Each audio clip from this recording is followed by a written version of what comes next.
नमस्ते बिहार, मैं हूं आपके साथ अलीम अतर। शुरुआत बड़ी खबर से करते हैं। बेगूसराय में दर्दनाक सड़क हादसा हुआ है।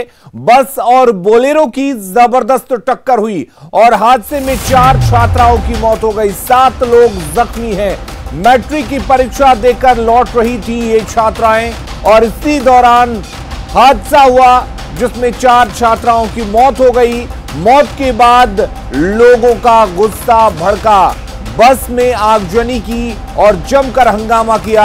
पुलिस को आक्रोशित लोगों ने खदेड़ दिया।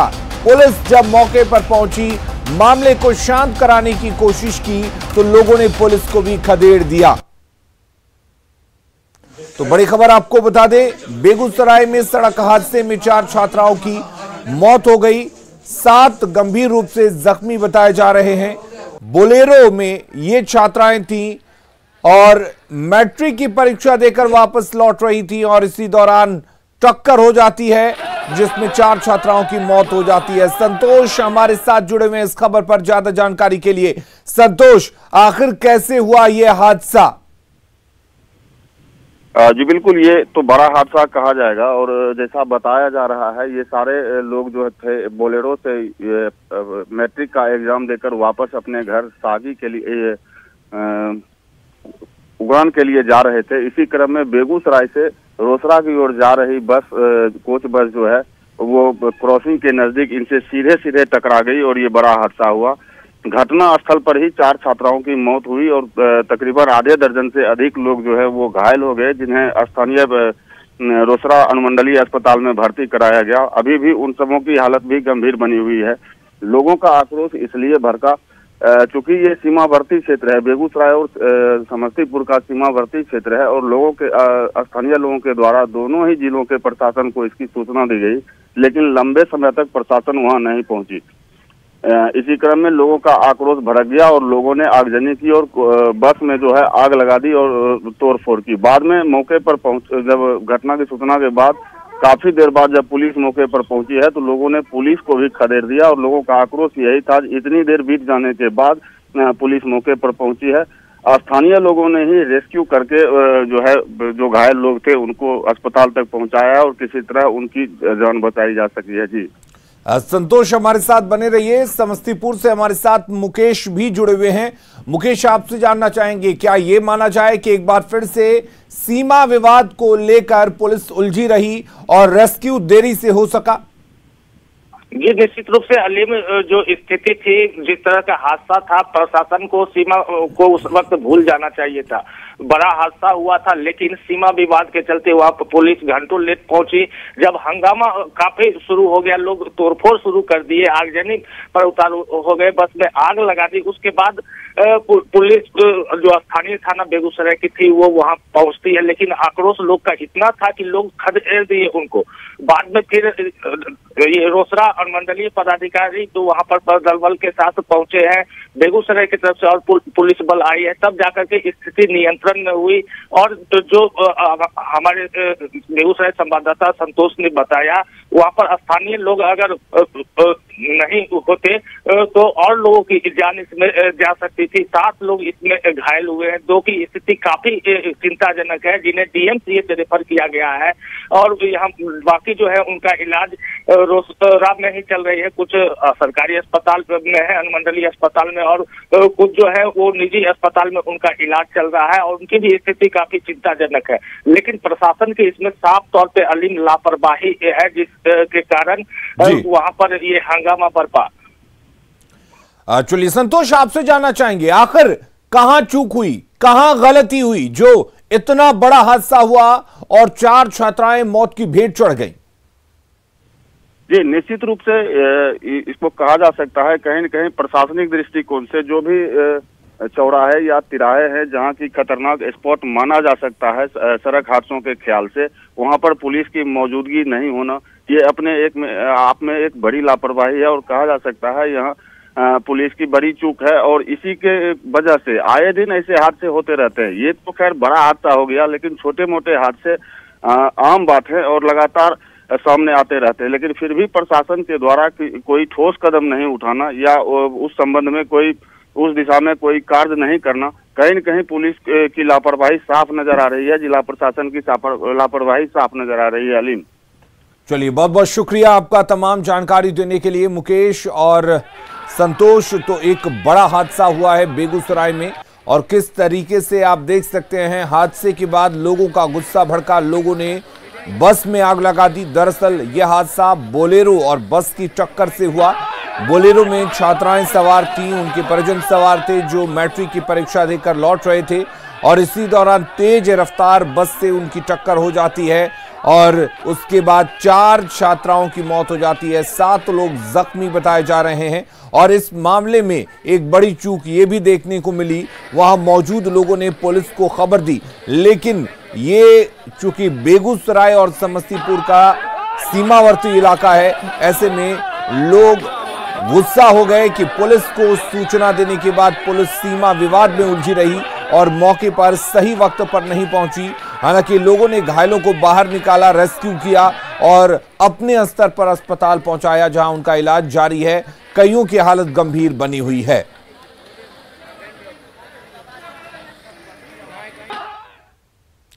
गया में स्कूली छात्रा के साथ छेड़खानी करने वाले शोहदों को गिरफ्तार कर लिया गया है।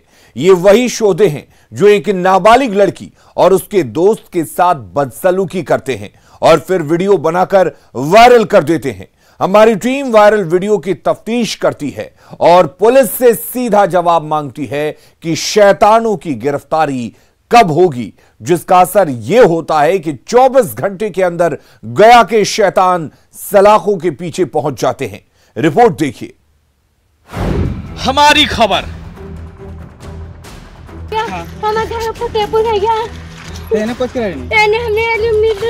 ये रात को जगह 24 घंटे में असर। जी, आप लोगों के माध्यम से ही एक वीडियो की जानकारी प्राप्त हुई थी जिसका सत्यापन एवं कराया गया। तो उसमें जो पीड़िता है उनको हम लोगों ने आइडेंटिफाई किया। सलाखों में गया के 3 शैतान, छोटू, रोहित और श्रवण। उसमें 3 लड़के थे, एक छोटू कुमार, एक रोहित गोस्वामी और एक श्रवण कुमार। छेड़ने वाले को छोड़ना नहीं।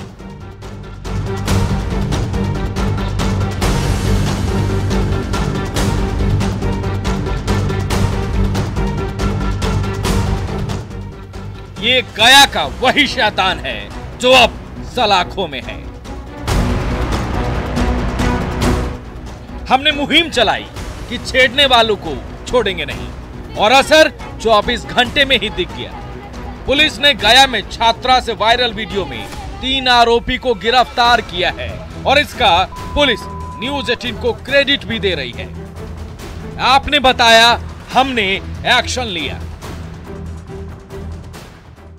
जी, आप लोगों के माध्यम से ही एक वीडियो की जानकारी प्राप्त हुई थी जिसका सत्यापन एवं कराया गया। तो उसमें जो पीड़िता है उनको हम लोगों ने आइडेंटिफाई किया। उन्होंने एक लिखित में आवेदन दिया, FIR दी जिन लोगों के द्वारा बदतमीजी की गई है। उसमें हम लोगों ने तुरंत कार्रवाई करते हुए 3 लोगों की अरेस्टिंग करी है। उसमें जो थी वो 2 लड़कियां थी, जो दो लड़कियां एक साथ गई थी। उसमें 3 लड़के थे, एक ऑटो में, जिसमें एक ऑटो था जिसमें गई थी, वो ऑटो भी रिकवर किया गया है। गया में इंसानी गिद्धों की फौज ने एक नाबालिग बेटी की आबरू को तार तार करने की कोशिश की है। 5 शोहदों की टोली मासूम बेटी का दुपट्टा खींचता रहा। वो गिड़गिड़ाती रही, पांव पर गिरकर माफी मांगती रही, लेकिन गया के ये इंसानी गिद्ध कुछ सुनने को तैयार नहीं थे। जिसके बाद न्यूज़ 18 ने बेटी को इंसाफ दिलाने के लिए मुहिम चलाई। हमने शैतानों के एक एक चेहरे की शिनाख्त के लिए लोगों से अपील की।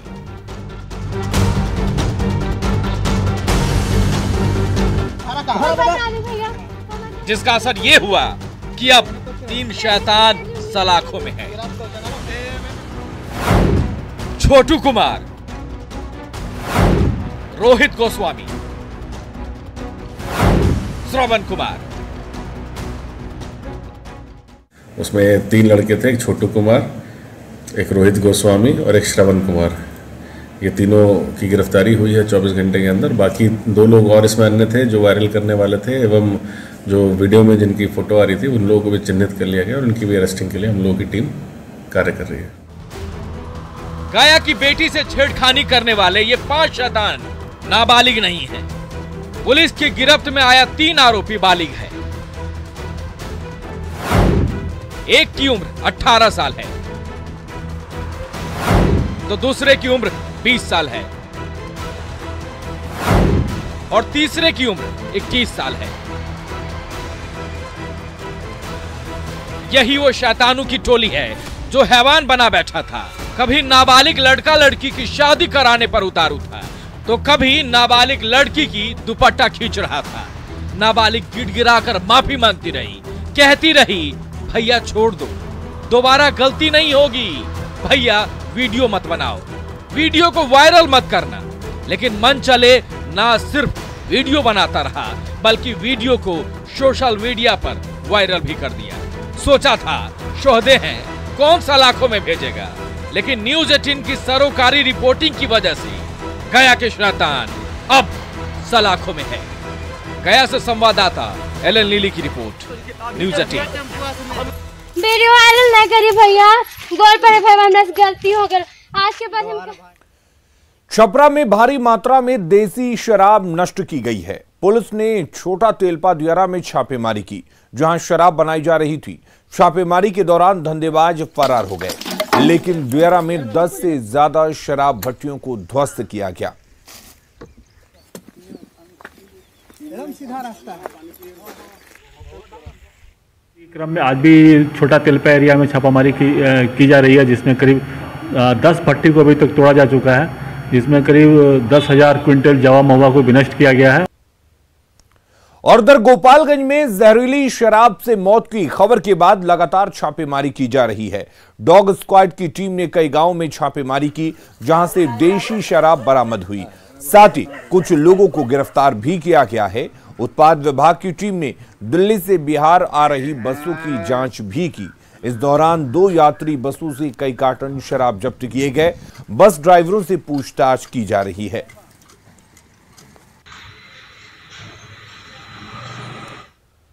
मुजफ्फरपुर में शराब माफिया के ठिकाने से 50 लाख रुपए कैश बरामद किए गए हैं। साथ ही शराब सिंडिकेट में शामिल 4 लोगों को गिरफ्तार किया गया है। एसएसपी ने बताया कि इस सिंडिकेट के तार दूसरे राज्यों से जुड़े हैं, जो शराब मंगवाने के बाद स्थानीय स्तर पर इसकी सप्लाई करता है। पुलिस ने शराब माफिया राहुल के ठिकाने पर छापेमारी की, जो फरार हो गया, लेकिन उसके ठिकाने से 1 राइफल और 2 पिस्टल बरामद किए गए। इसके अलावा 4 लाख का एक चेक भी बरामद किया गया। दौरान जो 2 देसी पिस्टल, 1 राइफल, 50 लाख रुपए और अन्य सामान बरामद हुआ। इसके अलावा 4 व्यक्तियों की अरेस्टिंग हुई और जब इनसे पूछताछ की गई तो इन्होंने अपनी संलिप्तता शराब के कारोबार से बताई है। ये सिंडिकेट का रुपया है जो इन्होंने अभी तक बताया है। इसमें 4 लोगों की अरेस्टिंग हुई है। चारों का पूर्व में भी ये लोग जेल जा चुके हैं, शराब के ही संगठन से जुड़े हुए हैं। तो इनका एक बड़ा ऑर्गेनाइज्ड ग्रुप है जिसमें ये लोग इस तरीके का कारोबार करते हैं। होली में घर आने वाले परदेसी की कोरोना जांच के लिए अभी से ही मेडिकल टीम का गठन कर लिया गया है। एयरपोर्ट, रेलवे स्टेशनों और बस स्टॉप पर अब बाहर से आने वाले सभी लोगों की एंटीजन किट से कोरोना जांच होगी। इसे लेकर फिलहाल स्वास्थ्य विभाग की टीम लगाई गई है, लेकिन अगले कुछ दिनों में मजिस्ट्रेट और पुलिस बल की भी तैनाती होगी। पटना सिविल सर्जन ने न्यूज़ 18 से बातचीत में कहा कि देश के कई राज्यों में कोरोना के नए स्ट्रेन बढ़ने के बाद ये फैसले लिए गए हैं और कोशिश है कि बिहार में स्थिति पूरी तरह से सामान्य रहे। Civil surgeon doctor Vibha Kumari Singh से बात की हमारे संवाददाता रजनीश कुमार ने। देश के 6 राज्यों में कोरोना संक्रमण बढ़ने के बाद बिहार में भी स्वास्थ्य विभाग पूरी तरह से अलर्ट पर है। हालांकि राज्य सरकार के सामने एक बड़ी चुनौती है कि होली को लेकर जो परदेशी बिहार लौटेंगे तो किस तरह से पूरी व्यवस्था को बिहार सरकार देखेगी। ऐसे में हमारे साथ पटना की सिविल सर्जन हैं डॉक्टर विभा कुमारी सिंह। मैडम, अभी लाखों की संख्या में होली को लेकर परदेशी बिहार लौटेंगे, तो कैसे आप टेस्टिंग करवाएंगे? हमें जब से जानकारी मिली है कि 6 राज्यों में कोरोना फिर से संक्रमण कोरोना का बढ़ता जा रहा है। हम उसी समय से 4-5 दिन पहले से ये अलर्ट हो गए हैं। ऐसे स्थानों जहां पर लोग ज़्यादा संख्या में बाहर से आते हैं, जैसे एयरपोर्ट पर, रेलवे स्टेशन हुआ, बस स्टैंड हुआ, इन सभी जगहों में हम लोगों ने टेस्टिंग के लिए लैब टेक्नीशियन को वहाँ पर प्रतिनियुक्त कर दिया है, डॉक्टर्स को भी रख दिया है, ताकि जो लोग बाहर से आ रहे हैं और उन्हें आवश्यकता लग रही है या इन लोग जिन्हें देख रहे हैं उनका टेस्ट कराना सुनिश्चित कर रहे हैं। बिल्कुल, तो सिविल सर्जन बता रही हैं कि जिस तरह से 6 राज्यों में हालात बन रही है, उसको देखते हुए पटना में भी और साथ ही पूरे बिहार में जो है जहां भी सार्वजनिक स्थल हैं वहां पर टेस्टिंग की जाएगी। यानी जो बाहर से आने वाले लोग हैं उनको लेकर एक टीम गठित की गई है, खासकर पटना के रेलवे स्टेशन पर, एयरपोर्ट पर और बस स्टैंड में डॉक्टरों की टीम फिलहाल मौजूद है। आगे जरूरत पड़ेगी तो पुलिस बल के साथ साथ मजिस्ट्रेट की भी प्रतिनियुक्ति कर दी जाएगी। कैमरामैन सुबोध के साथ रजनीश कुमार, न्यूज़ 18 पटना। बिहार विधानसभा में चर्चा के दौरान सीएम ने विपक्ष को एक मुद्दे पर जवाब दिया। आंकड़ों का हवाला देते हुए सीएम ने बताया कि बिहार कैसे विकास के रास्ते पर आगे बढ़ रहा है। नेता प्रतिपक्ष के सवालों का सीएम ने करारा जवाब दिया और एक वक्त ऐसा भी आया जब सदन ठहाकों से गूंज उठा। इंजीनियर का काम है खाली ठेका देखना और ठेकेदारी करवाना। बात सुना करिए, बात सुना करिए। मंगलवार को बिहार विधानसभा में राज्यपाल के अभिभाषण पर चर्चा हुई और एक बार फिर मुख्यमंत्री नीतीश कुमार अपने पुराने अंदाज में दिखे। सीएम ने नेता प्रतिपक्ष तेजस्वी यादव के हर एक सवाल का करारा जवाब दिया। पहले कितना पुल था भाई और कितना सड़क था, क्या स्थिति थी, अब कितने सड़क का निर्माण हुआ, कितने पुल पुलियों का निर्माण हुआ, लोगों को सुविधा हुई, आबादी बढ़ रही है, व्यापार बढ़ रहा है, हर तरह से व्हीकल्स कितने बढ़ रहे हैं। तो एक एक चीज के लिए अब एक एक चीज में वृद्धि हो रही है। मुख्यमंत्री के जवाब के दौरान नेता प्रतिपक्ष तेजस्वी यादव बार बार टोका टोकी करते रहे, जिस पर सीएम ने तेजस्वी को नसीहत भी दी। नई पीढ़ी के लोग हैं, हम लोग को खराब लगता है, अच्छा ही लगता है, कुछ भी बोलिए, जिस तरह से भी बोलिए, हमको कोई उसमें कोई दिक्कत नहीं। हम लोग क्या असीमित समय तक काम करेंगे, ये तो कोई बात है क्या? पूरा सदन तब ठहाकों से गूंज उठा जब नीतीश कुमार ने तेजस्वी के टोका टोकी पर यह कहा कि जब मैं केंद्र में मंत्री था तब तो आप गोद में थे। उस समय जब हम वहां थे तब तो गोद में न थे भैया। अरे जब हम उस समय वहां थे उसमें गोद में रहते थे, इसलिए काहे सब बात है। हम गोद नहीं उठाए हैं, हम गोद नहीं उठाए हैं। मुख्यमंत्री नीतीश कुमार विपक्ष के सवालों का जवाब देते रहे, लेकिन हमेशा की तरह विपक्ष खासकर आरजेडी के नेता जवाब सुनने के मूड में नहीं थे। कुछ देर बाद यही हुआ भी। मुख्यमंत्री बोलते रहे और आरजेडी के विधायक सदन से उठकर चले गए। यहाँ से चले जाइए, लेकिन बाहर बैठ करके सुन लीजिएगा, आपके सब चीज का हम जवाब देने वाले, एक एक चीज की जानकारी देने वाले। Bureau report, news 18। और सीएम नीतीश कुमार के तेजस्वी को गोद में खिलाने के बयान पर सियासत तेज हो गई है। सीएम के इस बयान के बाद सत्ता पक्ष और विपक्ष के विधायकों में इस बात को लेकर चर्चा तेज हो गई है कि आखिर नीतीश कुमार ने ये बयान सदन में क्यों दिया। अभी भी उनको मैट्रिक का परीक्षा देना चाहिए तेजस्वी जी को। वो पर्चा लीक की बात करते हैं, पर्चा लीक हो रहा है तो मैट्रिक कम से कम पास कर जाए। वो उनको न शिक्षा से लेना है, न किताब से लेना है, न बिहार के विकास से लेना है, केवल अपनी जो पिताजी के द्वारा अवैध संपत्ति है उसको बचाने के लिए वो राजनीति करते हैं। ये उन लोगों का पूर्व का निजी मामला है।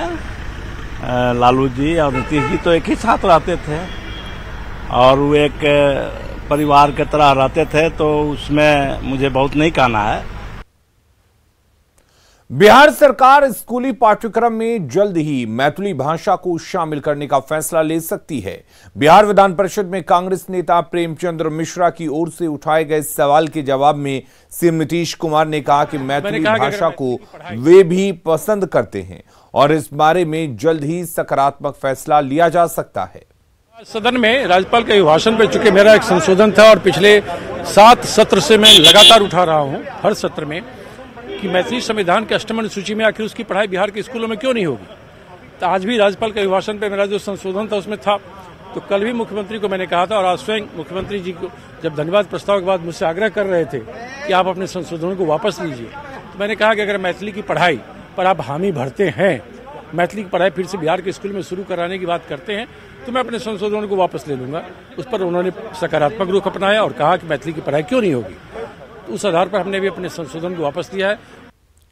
बिहार विधान परिषद में आरजेडी सदस्यों और मुख्यमंत्री नीतीश कुमार के बीच धान खरीद को लेकर तीखी नोकझोंक हुई, जिसके बाद आरजेडी सदस्य सुबोध राय और सुनील सिंह ने सदन का बहिष्कार कर दिया और कहा कि मुख्यमंत्री नीतीश कुमार सदस्यों को धमकाते रहते हैं।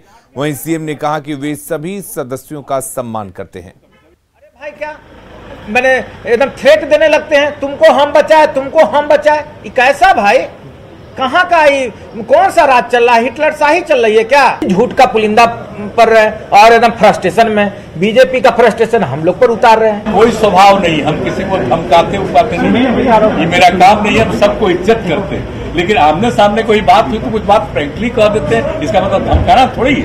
हम सब लोग चाहते हैं कि लोग बात को समझे, तो कभी कभी हंसी मजाक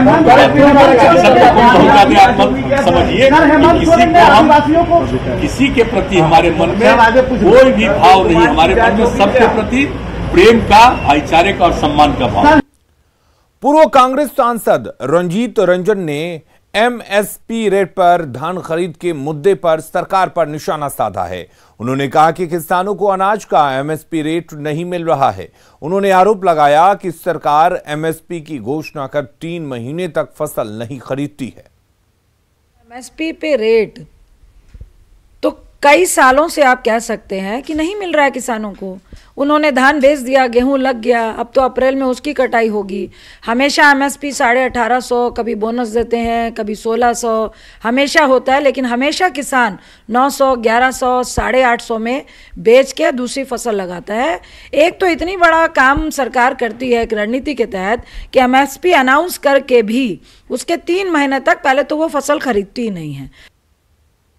जन अधिकार पार्टी के राष्ट्रीय अध्यक्ष पूर्व सांसद पप्पू यादव ने शराबबंदी कानून और विधि व्यवस्था को लेकर नीतीश सरकार पर हमला बोला है। पटना में प्रेस कॉन्फ्रेंस कर पप्पू यादव ने आरोप लगाया कि बिहार में सत्ता के संरक्षण में शराब का धंधा फल फूल रहा है। बचाने की भरपूर कोशिश कर रहे हैं, जबकि शराब का 8,000 से 13,000 करोड़ की पैरेलल इकोनॉमी चल रही है और शराब के कारण हत्या और बलात्कार की घटना सबसे ज्यादा बढ़ी है। लगभग मुजफ्फरपुर बिहार का, उधर पूर्णिया, उधर सीतामढ़ी जो नेपाल का बॉर्डर है, जो झारखंड का बॉर्डर है और यूपी का बॉर्डर है, 4,000 साढ़े 4,000 से ज्यादा ट्रक आते हैं डेली। और शराब में कंप्लीट रूप से पूरी पुलिस प्रशासन, पदाधिकारी और लगभग नेताओं के इन्वॉल्व है।